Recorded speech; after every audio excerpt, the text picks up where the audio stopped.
Всем привет! Меня зовут Алла. Сегодня хочу рассказать про ОРВИ и ОРВИ. ОРВИ – это остро-респираторное заболевание, а ОРВИ – это остро-респираторно-вирусное заболевание, которое вызывается вирусами, которых очень много, более 40 вирусов.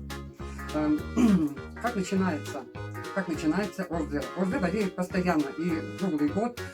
Если вспышки нету, то эпидемии не ставит. Особенно часто болеют дети, которые ходят в садик, потому что они находятся на расстоянии где-то 1 метра от пола, они общаются и заражают друг друга.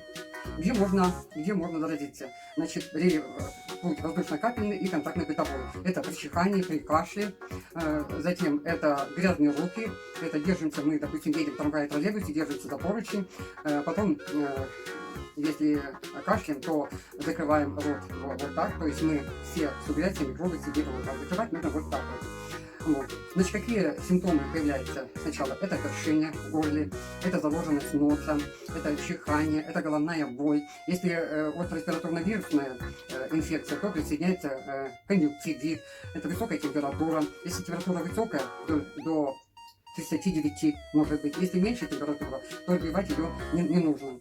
Грипп или ОРЗ, лечи, он проходит 7 дней. И просто надо облегчить состояние человека. Что нужно делать? Чтобы нос промывать солевым раствором. Но я солевым раствором не промываю. У меня есть такой опять же пузыречек, который я закапываю себе и детям в нос. Перед употреблением встряхиваю, открываю, и вот это носовые ходы сюда по капелькам это. И немножко помассирую. Вот. Затем отвлекающие процедуры. Это такой волшебный у нас пузыречек. Особенно детям, чтобы облегчить состояние, что мы делаем? Мы натираем, встряхиваем и натираем спинку и грудь. Если высокая температура, то не закрываем ребенка. Дальше берем, можно сделать так. Берем носочки ХБ, разводим в этот бальзам скорую помощь 1 к 1, деленым чаем или водой, мочим носочки, одеваем на ножки и сверху шерстяные носки. И если появился кашель, то вот такой вот бальзамчик, здесь на основе пихты и красный перец. Вот, натираем грудь, натираем спину. Вот. Чтобы этого не возникало, нужно заниматься профилактикой.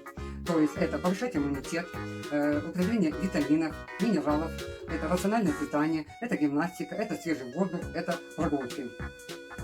Если у вас появились вопросы, то пишите в комментарии, задавайте вопросы. Ставьте лайки, подписывайтесь на канал. Всем спасибо. С вами была Алла, специалист широкого профиля. Увидимся в следующем видео. Под видео будет ссылка. Нажимайте и смотрите. Всем пока.